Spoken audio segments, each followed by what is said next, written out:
Hello दोस्तों, मैं हूं शताक्षी। स्वागत है आपका अपने ही यूट्यूब चैनल अचीव पर। दोस्तों, आज की वीडियो काफ़ी इंपॉर्टेंट है, जहां पर हम 1 सितंबर 2025 के महत्वपूर्ण करंट अफेयर के प्रश्नों को देखने वाले हैं। फ्रेंड्स, यहां पर जितने भी हमने क्वेश्चंस लिए हैं, ये काफ़ी इंपॉर्टेंट क्वेश्चंस हैं जो कि आपकी परीक्षा के लिहाज से काफ़ी महत्वपूर्ण होंगे। फ्रेंड्स, यहाँ पर हमने टॉप सिलेक्टेड क्वेश्चंस लिए हैं जो कि काफ़ी इंपॉर्टेंट है परीक्षा के लिहाज से। तो दोस्तों, ज़्यादा देरी ना करते हुए हम प्रश्न नंबर 1 पर चलते हैं। हमारा प्रश्न नंबर 1 है, नुआखाई नामक प्रसिद्ध फसल उत्सव निम्नलिखित में से किस राज्य में मनाया जाता है? तो ये मनाया जाता है ओडिशा राज्य में। आपको याद रखना है कि ओडिशा राज्य में नुआखाई नामक प्रसिद्ध फसल उत्सव मनाते हैं। इस उत्सव में क्या होता है दोस्तों? इसमें जो फसल होती है उसकी जो पहला अन्न होता है, जो पहली उपज होती है, उसको प्रसाद बनाकर भगवान को अर्पित किया जाता है। इसी को ही नुआखाई नामक प्रसिद्ध उत्सव कहा जाता है। और इससे आपको पता भी चल रहा है कि ये फसल उत्सव है तो और यह ओडिशा राज्य में मनाते हैं। अगला महत्वपूर्ण प्रश्न की तरफ चलते हैं। हमारा महत्वपूर्ण प्रश्न है, महिलाओं को रोजगार देने के उद्देश्य से किस राज्य में महिला रोजगार योजना को शुरू किया गया? तो ये किया गया है बिहार राज्य में। काफ़ी महत्वपूर्ण प्रश्न है। महिलाओं को रोजगार देने के लिए महिला रोजगार योजना चलाई गई है बिहार में, आपको याद रखना है। अगला महत्वपूर्ण प्रश्न देखते हैं। अजय बाबू बल्लूरी ने हाल ही में आयोजित राष्ट्रीय मंडल भारोत्तोलन में कौन सा पदक जीता है? तो ये जीता है स्वर्ण पदक, गोल्ड मेडल जीता है इन्होंने अजय बाबू बल्लूरी ने। और किस में जीता है? राष्ट्रीय मंडल भारोत्तोलन में, मतलब कि वेट लिफ्टर में इन्होंने गोल्ड मेडल जीता है अजय बाबू बल्लूरी ने। नेक्स्ट प्रश्न पर चलते हैं। हमारा अगला प्रश्न है, राष्ट्रीय लघु उद्योग दिवस कब मनाया जाता है? ये मनाते हैं 30 अगस्त को। राष्ट्रीय लघु उद्योग दिवस 30 अगस्त को मनाते हैं। तो फ्रेंड्स, हम आपको यहाँ पर याद कराते भी चलेंगे, जिससे कि आपको बार बार इनको नहीं पढ़ना पड़ेगा, यहीं पर ही आपको ये सब कुछ याद हो जाएगा।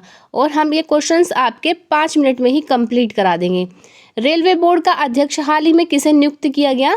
ये किया गया है सतीश कुमार को। वेरी इंपॉर्टेंट क्वेश्चन कि रेलवे बोर्ड के अध्यक्ष जो अब बने हैं वो कौन बने हैं? सतीश कुमार बने हैं। अगला महत्वपूर्ण प्रश्न है प्रश्न नंबर 6, धर्मवीर के साथ अन्य किसे विश्व पैरा एथलेटिक्स चैंपियनशिप के लिए भारत का ध्वजवाहक नियुक्त किया गया है? तो धर्मवीर के साथ कौन ध्वजवाहक बनेंगे?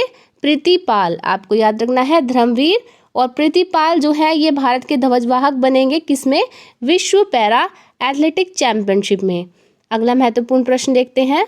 प्रश्न नंबर 7, भारत के पहले टेम्पर्ड ग्लास प्लांट का उद्घाटन निम्नलिखित में से किस शहर में किया जाएगा?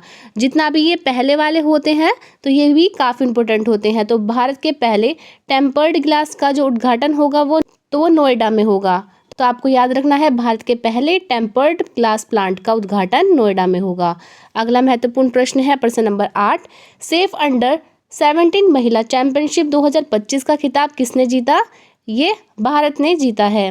सेफ अंडर 17 महिला चैंपियनशिप 2025 का खिताब किसने जीता है? भारत ने जीता है। नेक्स्ट क्वेश्चन है, भारत का पहला पूर्ण स्तरीय सेमीकंडक्टर संयंत्र किस राज्य में खोला गया? दोस्तों, ये इंपॉर्टेंट क्वेश्चन है, तो इसका आंसर होगा गुजरात। भारत का पहला पूर्ण स्तरीय सेमीकंडक्टर संयंत्र खोला गया है कहाँ पर? गुजरात में। जितने भी हमने आपको बताया था पहला, ये काफ़ी इंपॉर्टेंट होते हैं। भारत का पहला पूर्ण स्तरीय सेमीकंडक्टर संयंत्र गुजरात में खोला गया है। अगला है प्रश्न नंबर 10, 25वें संघाई सहयोग संगठन SCO के सम्मेलन का आयोजन निम्नलिखित में से किस देश में किया गया? ये किया गया है चीन में। 25वें संघाई सहयोग संगठन SCO का सम्मेलन का आयोजन जो होगा वो चीन में किया गया है। अगले प्रश्न पर चलते हैं। भारतीय डाक विभाग ने डिजी पिन को लागू करने के लिए किसके साथ साझेदारी की? तो भारतीय डाक विभाग ने ये साझेदारी की है मैप माई इंडिया के द्वारा। तो दोस्तों, ये जो डिजी पिन होता है इसकी फुल फॉर्म है डिजिटल पोस्टल इंडेक्स नंबर। आपको याद रखना है, डिजी पिन का फुल फॉर्म होती है डिजिटल पोस्टल इंडेक्स नंबर, और इसको हिंदी में कहते हैं नवप्रवर्ती डिजिटल पता प्रणाली। तो आपको याद रखना है, भारत डाक विभाग ने डिजी पिन को लागू करने के लिए मैप माई इंडिया के साथ साझेदारी की है। अगले प्रश्न पर चलते हैं। अगला प्रश्न है प्रश्न नंबर 12, काफ़ी इंपॉर्टेंट क्वेश्चन है। किस राज्य पर्यटन को आकर्षक सोशल मीडिया अभियान के लिए PATA गोल्ड अवार्ड 2025 दिया गया है? तो ये दिया गया है केरल राज्य को। तो केरल राज्य को क्या मिला है दोस्तों? पर्यटन को आकर्षित सोशल मीडिया अभियान के लिए PATA गोल्ड अवार्ड 2025 मिला है। अगले प्रश्न पर चलते हैं। अगला महत्वपूर्ण प्रश्न है और हमारी वीडियो का लास्ट क्वेश्चन होगा। थाईलैंड का कार्यवाहक प्रधानमंत्री किसे नियुक्त किया गया? ये किया गया है फूमथम बेचाया-चाई को। आपको याद रखना है, थाईलैंड के कार्यवाही प्रधानमंत्री बने हैं फूमथम बेचाया-चाई। तो दोस्तों हमारे क्वेश्चन यहाँ पर खत्म होते हैं। यदि वीडियो अच्छी लगी तो वीडियो को लाइक करें और चैनल को सब्सक्राइब करना ना भूलें दोस्तों। इससे हमें मोटिवेशन मिलता है और हम आपके लिए और अच्छी अच्छी वीडियोज़ लाते रहेंगे। तब तक के लिए thank you and best of luck.